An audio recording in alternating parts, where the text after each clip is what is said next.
My dear employees, ఈరోజు మనం చెప్పుకునే టాపిక్ ఏమిటంటే స్కూల్ అటెండెన్స్ యాప్లోని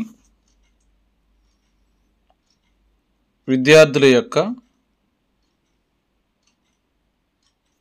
లాంగ్వేజ్ మ్యాపింగ్ ఎలా చేయాలి అనే దాని గురించి మనం చెప్పుకుంటున్నాం. ముందుగా మనం స్కూల్ అటెండెన్స్ యాప్లోనికి లాగిన్ అయినట్లయితే మనకి ఇన్పుట్ సర్వీస్ అని కనిపిస్తుంటుంది.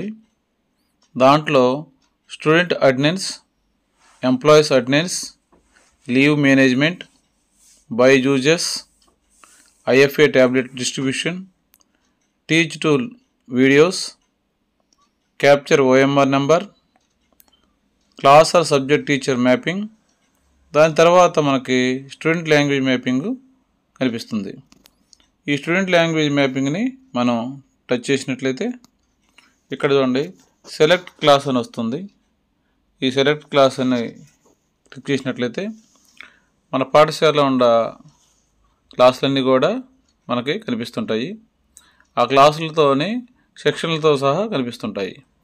ఉదాహరణకి మనం ఏ క్లాసులనైతే చేయాలో, మీరు ఏ క్లాస్ టీచర్ అయితే అయి ఉంటారో ఆ క్లాస్ టీచర్ కానీ ఎవరైనా సరే మనం ఆ క్లాస్ని సెలెక్ట్ చేసుకొని, ఫర్ ఎగ్జాంపుల్ నేను 10th A అని ఒక క్లాస్ని తీసుకున్నాను. నేను దాంట్లో ఒక స్టూడెంట్ని తీసుకుంటున్నాను ఎగ్జాంపుల్కి. చూడండి ఇక్కడ language 1 please select language 1 in group A అని ఉంది. దీంట్లో లాంగ్వేజ్ని సెలెక్ట్ చేసుకోవాలి. ఫస్ట్ లాంగ్వేజ్లో మనకి ఇక్కడ ఒడియా, హిందీ, కన్నడ, తమిళ్, తెలుగు, ఉర్దూ నాట్ అప్లికేబుల్ అని కనిపిస్తుంది. మనకి మన లాంగ్వేజ్ ఫస్ట్ లాంగ్వేజ్ ఏదైతే ఉందో మీరు ఆ లాంగ్వేజ్ని సెలెక్ట్ చేసుకోండి.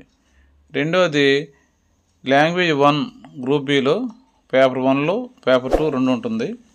పేపర్ 1లో కాంపోజిట్ తెలుగు, కాంపోజిట్ ఉర్దూ అని ఉంటుంది. ఏది కాకపోతే మనకు నాట్ అప్లికేబుల్ అని చేయాలి. Next select language 1 group B part 2లో చూడండి, మళ్ళీ కొన్ని లాంగ్వేజ్లు ఇస్తుంటారు మనకి. Composite Urdu Arabic, composite Urdu Persian, not applicable, లేదా కాంపోజిట్ తెలుగు. కాంపోజిట్ తెలుగు ఉన్నట్లయితే దాంట్లో సంస్కృట్ ఉన్నట్లయితే సంస్కృట్ క్లిక్ చేయండి, లేకపోతే నాట్ అప్లికేబుల్ అని రాయండి. నెక్స్ట్ సెలెక్ట్ లాంగ్వేజ్ 2, మనకి లాంగ్వేజ్ 2 ఏదైతే ఉందో దాన్ని చూడండి, అది వద్దాం. లాంగ్వేజ్ 2 ఏంటంటే మనకి అందరికి కూడా తెలుగు కానీ, స్పెషల్ ఇంగ్లీష్ కానీ, హిందీ కానీ ఉంటుంది.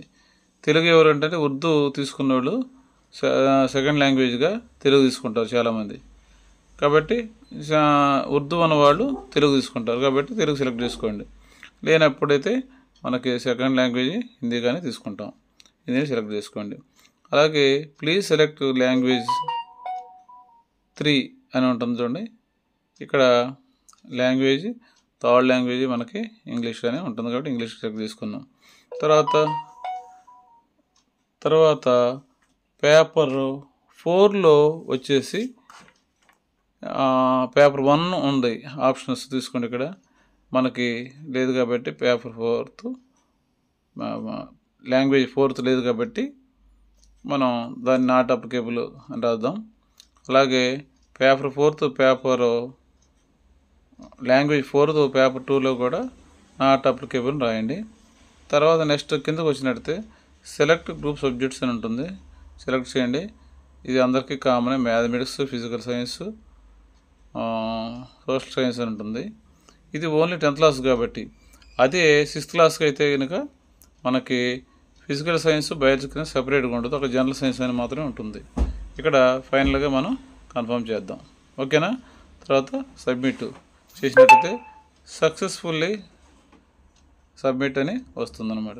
ఈ విధంగా మనకి విద్యార్థుల యొక్క క్లాసులో ఉన్న ప్రతి విద్యార్థి యొక్క లాంగ్వేజ్ మ్యాపింగ్ చేసినట్లయితే రేపు సెల్ఫ్ అసెస్మెంటు ఎగ్జామ్ అయిపోయిన తర్వాత మార్క్స్ పోస్ట్ చేయడానికి అనుకూలంగా ఉంటుందన్నమాట. Okay, thank you very much.